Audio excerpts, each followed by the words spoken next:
On October 1st, former U.S. President Trump stated that he would have a serious discussion with President Xi Jinping at the APEC summit, which will be held in 4 weeks, regarding China's refusal to purchase American soybeans. Trump admitted in a post on his social media platform Truth Social that American soybean farmers are the ones suffering, as China is using negotiations as an excuse not to buy. He said he would use part of the U.S. tariff revenue to subsidize farmers, and criticized former President Biden for failing to implement the previous trade agreement reached with Beijing, which was worth tens of billions of dollars and included increased purchases of soybeans and other agricultural products. In conclusion, he also said, "Make soybeans and other crops great again." The 2025 APEC leaders' informal meeting will be held from October 31st to November 1st in Hyungju, Gyeongsangbuk-do, South Korea. On September 22nd, a spokesperson for China's Ministry of Foreign Affairs stated that head of state diplomacy plays an irreplaceable strategic guiding role in China-US relations, and that the leaders of both countries have maintained close communication and exchanges, with both sides currently in contact. According to Bloomberg, after Trump's post, U.S. soybean futures once rose by 1.9%, then slightly retreated, but still marked the largest single-day peak since August 21st. The report also mentioned that the day before Trump's post, Republican senators met with U.S. Ambassador to China Nicholas Burns and expressed frustration over China's halt in purchasing U.S. soybeans. They indicated that China would not resume buying U.S. agricultural products in the short term, and that, apart from short-term relief assistance, the U.S. has no obvious solution outside of these measures. U.S. agricultural states have always been a stronghold for the Republican Party, but these states' export markets have been isolated due to the trade war. Coupled with a reduction in federal subsidy programs, agricultural communities are under severe economic pressure, planting a potential political crisis for the Republicans in next year's midterm elections. Trump is facing increasing pressure from Republican lawmakers in the agricultural heartland, urging him to break the deadlock with China over soybean purchases. As the world's largest soybean buyer, China wields enormous influence over the global market. Data from the U.S. Department of Agriculture shows that as of September 18th this year, several weeks into the new sales year, China had not booked any U.S. soybeans, marking the first time this has happened since records began in 1999. Last year, U.S. soybeans accounted for 1/5 of China's total soybean imports, valued at over $12 billion, making up more than half of the total value of U.S. soybean exports. However, the Trump administration's unilateral initiation of trade conflicts has caused devastating losses to American agricultural products. U.S. traders believe that simply extending the tariff suspension period is unlikely to boost purchases because China's import tariffs on U.S. soybeans remain at 23%, making them uncompetitive. In contrast, U.S. soybeans' strong competitors are Argentina and Brazil, whose tariffs are only 3%. Recently, Argentina just suspended its grain export taxes, making its soybean exports even more attractive. As American farmers suffer increasing losses, the Trump administration has also realized the seriousness of the problem. On September 25th, in the Oval Office at the White House, he said that part of the funds collected from tariffs would be used to subsidize farmers. He said that a portion of the tariff revenue would be allocated to distribute it to American farmers. Trump said that farmers are temporarily being hurt until the tariffs take effect and start to benefit them, and he emphasized that in the end, farmers would get rich. However, for American farmers, the benefits Trump claims his tariff policy will bring have yet to be realized, while the losses are already obvious.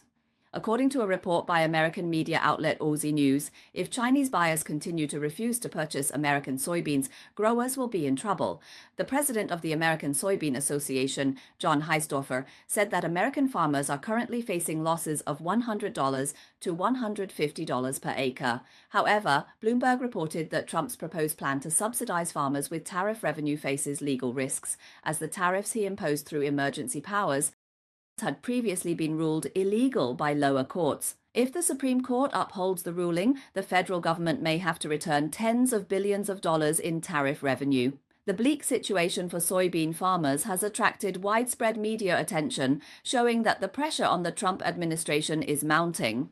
On September 30th, the U.S. Congress revealed that after a closed-door briefing with U.S. Ambassador to China Terry Branstad, Republican lawmakers admitted that China might not purchase American agricultural products again in the short term. On the same day, U.S. Secretary of Agriculture Sonny Perdue acknowledged that the current state of the agricultural economy is poor and the federal government is racing against time to take action, with an agricultural relief plan expected to be announced soon. According to reports, as a consequence of President Trump initiating the trade conflict, the world's largest soybean buyer, China, has still placed zero orders for U.S. soybeans this quarter. What makes Trump even more passive during this period is that, while the U.S. is helping some allies through tough times, the media has revealed that these allies are actually stabbing the U.S. in the back by significantly increasing their agricultural exports to China. Last year, during the election, American farmers were considered a major voting bloc for Trump, but now they are bearing the economic pain brought by the trade conflict. This situation has left Republican lawmakers from key agricultural states frustrated with Trump's trade policies. They are increasingly worried about the prospects for next year's midterm elections. Just as U.S. soybean exports to China have disappeared, Argentina's Milei government, seen as a Trump ally, is expanding its exports through tax cuts, especially in terms of soybean exports to China. What's more, the Trump administration is even planning to step in and assist Argentina's financial markets, which has left a group of American politicians fuming. On September 26th, Reuters quoted traders as saying, "During Argentina's suspension of agricultural export tariffs, a total of 40 soybean exports were registered. Most of the soybeans shipped during the November-December rotation were sold to China, which coincided with peak soybean export season for the United States. Chinese buyers rushed to buy Argentine soybeans, putting a heavy price on U.S. exports.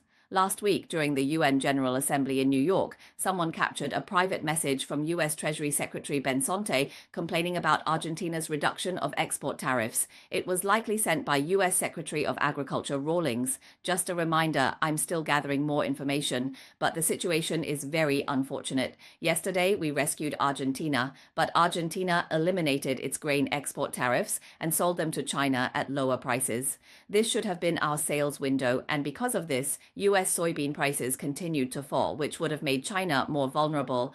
We have a bigger bargaining chip. To summarize, first, China has not yet purchased soybeans from the United States, which is beyond the expectations of Trump and his team.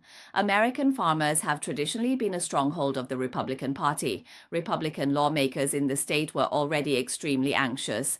Now the pressure has shifted to Trump. Votes are the most important lifeline for American politicians. Therefore, the China-US summit has become a top priority for Trump, and soybean exports are a top priority. Second, China's attitude is simple. Chinese companies do not buy American soybeans because of the tariffs, which make them expensive. As long as Trump revokes the 20% tariff imposed on China due to fentanyl, China's additional tariffs on soybeans as a countermeasure will automatically disappear. Whether to do so or not depends on the United States. Whether to suppress China is the final decision, and the United States also needs to weigh its own chips. In addition, some American politicians have recently become even more critical. They argue that Trump's tariff war benefits China. According to a report by the American political news website Politico, local time, on October 1st, Michigan's Democratic Governor Gretchen Whitmer gave a speech in Toronto, Canada, playing the China card and openly questioning President Trump's tariff policy. In her speech, Whitmer praised the relationship between the United States and Canada, emphasizing that the two countries are closely connected through an integrated automotive industry, built on tens of billions of dollars in cross-border investment. She said that the tough tone and insults from the United States towards Canada are not only unwise and unnecessary, but also unreasonable and unhelpful. Then, she brought up China to try to ease the tensions between the US and Canada. She claimed that we are now shooting ourselves in the foot with a chaotic national tariff policy. I have told the president in person that when we say no to Canada, it's essentially the same as saying it to China. When asked whether he might run for president of the United States, he did not rule out the possibility. He said, "I don't know if I need to play the leading role in the next chapter, but I hope to help write it." Whitmer told the Canadian audience present that Trump's trade policies have seriously affected the relationship between the two countries. Now, 6 out of 10 Canadians no longer trust the United States, and this is what he called a heartbreaking statistic. Of course, Whitmer's stance is not pro-China, it's simply to counter the Republican Party. No matter what policies Trump proposes, he feels compelled to criticize them. However, from his remarks, we can observe two phenomena. First, many American elites have noticed that Trump's indiscriminate launch of a global tariff war has shaken the ecosystem of America's traditional diplomatic circles. 60% of Canadians no longer trust the United States. Second, while imposing heavy tariffs on Canada may not actually benefit China in terms of real trade, what worries America's traditional elites is that the U.S. is losing its moral high ground, making it increasingly difficult to rally its allies.